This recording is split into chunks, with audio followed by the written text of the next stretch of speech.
Buenas tardes, querido profesor. Mi nombre es Adriana García y yo le voy a hablar sobre las teorías de la personalidad de tres autores. El primer autor se llama Sigmund Freud.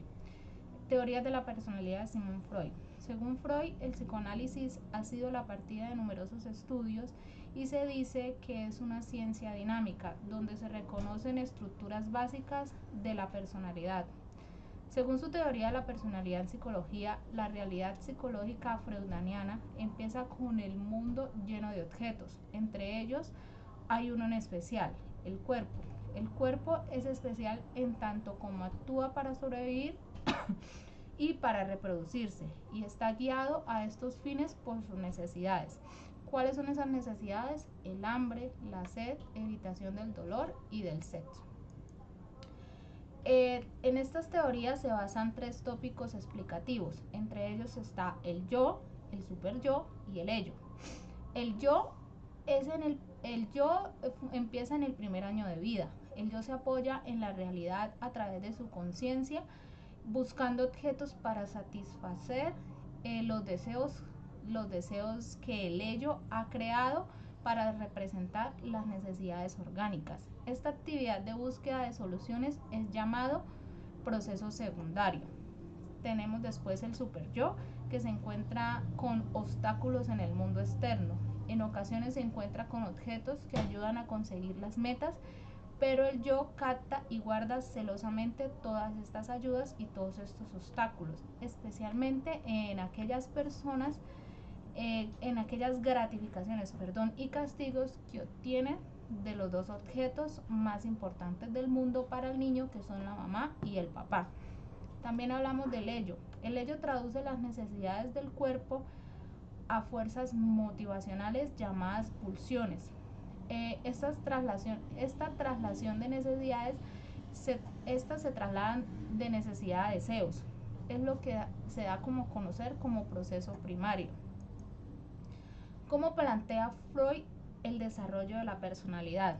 Freud propone que la personalidad de los individuos se forma a lo largo de su historia de vida mediante la sumatoria de todos los objetos amados y perdidos. Dichos objetos vendrían a ser, en primera instancia, los padres, por quienes se produce inicialmente un vínculo de amor que es el llamado complejo de Edipo. Este complejo de Edipo nos hará superar mediante la renuncia. Esta dinámica de amor y renuncia va formado al yo, una de las tres instancias básicas de psique para Freud. Explica desde Freud los procesos fundamentales de la teoría. La teoría de Sigmund Freud considera que todo el comportamiento humano estaba motivado por las pulsiones, las cuales no son más que las representaciones neurológicas de las necesidades físicas. Al principio se refirió a ellas como pulsiones de vida. Freud decía que la vida del sujeto motivándola a buscar la comida y el agua. La vida de la especie motivándola a buscar el sexo. La energía motivacional de estas pulsiones de vida son las que impulsan a nuestro psiquismo. Les llamo livio a partir del latín significativamente. La experiencia clínica de Freud le llevó a considerar el sexo como una necesidad mucho más importante que otras en la dinámica del psiquis. Somos después de todo criaturas sociales y el sexo es una de las mayores necesidades sociales, pero aunque debemos recordar que cuando Freud hablaba de sexo, hablaba mucho más que solo del coito y del libido, sino que también consideraba como la pulsión sexual del yo del deseo.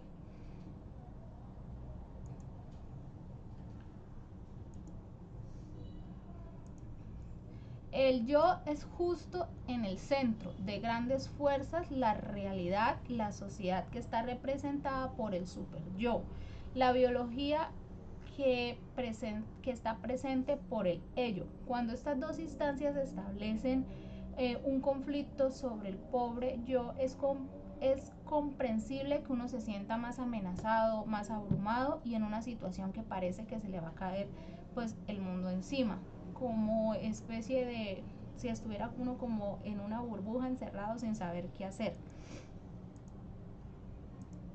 Las teorías de la personalidad de Carl Jung.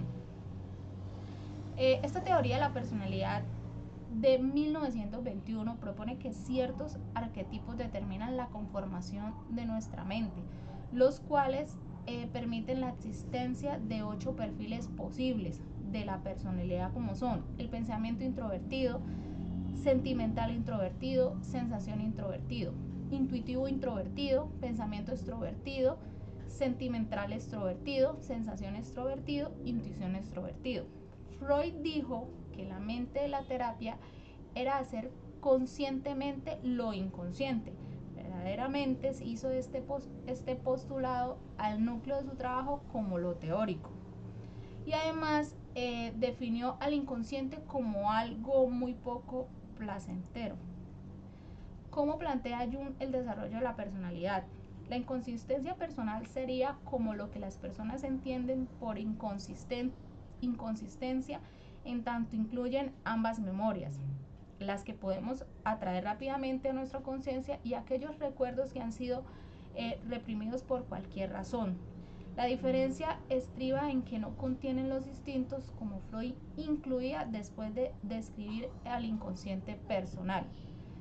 Jung añade una parte del psiquismo que hará que su teoría destaque de los demás. El inconsciente colectivo lo podríamos llamar sencillamente de nuestra herencia psíquica. Es el repertorio de nuestras experiencias como especie, un tipo de conocimiento con el que todos nacemos y compartimos. Aún así nunca somos planteadamente conscientes de ello. A partir de esto se establece una influencia sobre todas las experiencias y compartimientos, especialmente de las emociones, pero solo lo conocemos directamente viéndolo de estas influencias. La teoría de Jung. Jung, aun cuando seamos más introvertidos o extrovertidos, está claro que necesitamos lidiar con el mundo, tanto interno como externo, y cada uno de nosotros posee una propia manera de hacerlo, de la manera menos y más cómoda o útil.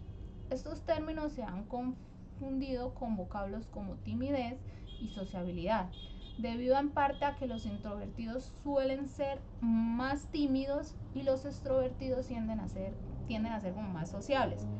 Pero Jung refiere más a cuando nos inclinamos o cuando estamos en nuestro yo o hacia la persona y en realidad externa o hacia el inconsciente colectivo de sus arquetipos. Entre esos arquetipos tenemos el pensamiento, el sentimiento, la sensación y la intuición.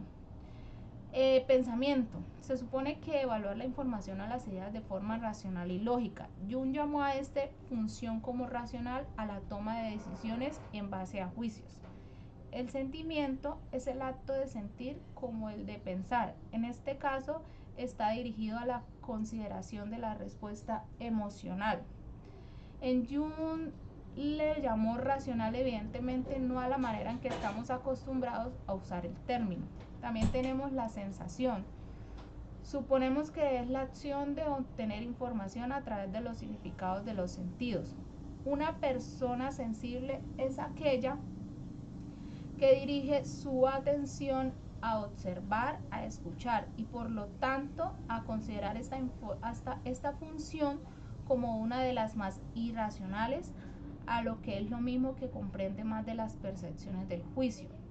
También tenemos la intuición, que este es un modelo de percepción que funciona fuera de los procesos conscientes o típicos. Es irracional o perceptiva como la sensación, pero surge de una bastante más compleja integración de los grandes. Vamos a hablar de las teorías de la personalidad de Alfred Adler. Adler fue influenciado por los escritos de Jan Smuts, el filósofo y hombre de Estado sudafricano. Este defendía que para entender a las personas debemos hacerlo más como conjuntos significados en vez de hacerlo considerándolas como una colección de trozos y de piezas, y que debemos hacerlo con el contexto de su ambiente, tanto físico como social. Esta postura es llamada holismo y Adler tuvo mucho que ver con esto. Primero, para reflejar la idea de que debemos ver a los demás como todos lo ven en las partes de su autor. Segundo, en vez de hablar de la personalidad de un sujeto en el sentido de rasgos internos, estructuras dinámicas y conflictos, además Adler prefería hablar en términos de estilo vital o estilos de vida. El estilo de vida significa cómo vives, cómo es tu vida, cómo manejas tus problemas, tus relaciones interpersonales, cómo pasamos a citar sus propias palabras y cómo explicamos esto. El estilo de vida de un árbol es la individualidad de un árbol expresándose y moldeándose a un ambiente. Y reconocemos que un estilo, cuando lo vemos, contrapuente en un fondo diferente del que esperábamos, por lo que somos conscientes de que cada árbol tiene su propio patrón de vida. ¿Cómo planteamos las teorías de Adler? Con el tiempo su teoría fue transformada en una más madura, pasando de llamarse a esto instinto a afán de perfeccionismo. Constituye a ese deseo de desarrollar al máximo nuestros potenciales con el fin de llegar cada vez más a nuestro ideal. Es tal como ustedes podrían observar, muy similar a la idea más popular de la actualización de self. La cuestión es que el perfeccionismo e ideal son palabras problemáticas. Por un lado son metas muy positivas, de hecho no deberíamos perseguir como una idea como tal. Sin embargo, en la psicología estas dos palabras suenan con una connotación negativa. La perfección y los ideales son por definición cosas que nunca alcanzaremos. De hecho, hay muchas personas por esta definición que por alcanzar la perfección viven tristes dolorosamente porque no pueden ser perfectas. ¿Cómo explicamos desde Adler los procesos fundamentales de la teoría? Esta teoría presenta diversos puntos sobre la forma de percibirse a uno mismo, los cuales se describen y explicarán para una mejor comprensión.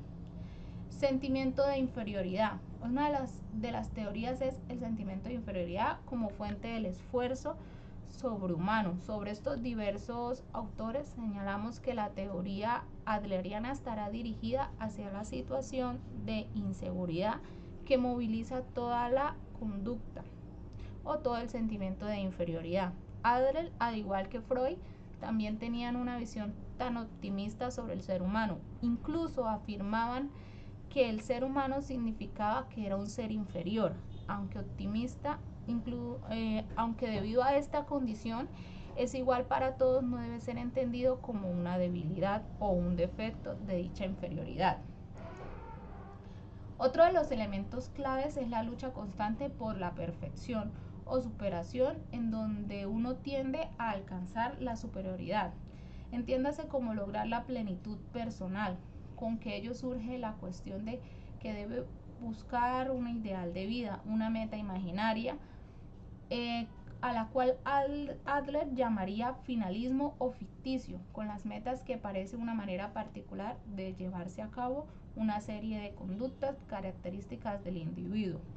El sentimiento comunitario, que conocemos mayormente como interés social, según Hobbes, es una fuerza innata latente al ser humano y que se tiene a despertar y desarrollar sobre la infancia mediante la interacción del niño o la niña con sus padres. Esta fue la explicación de las teorías. Muchas gracias, profe.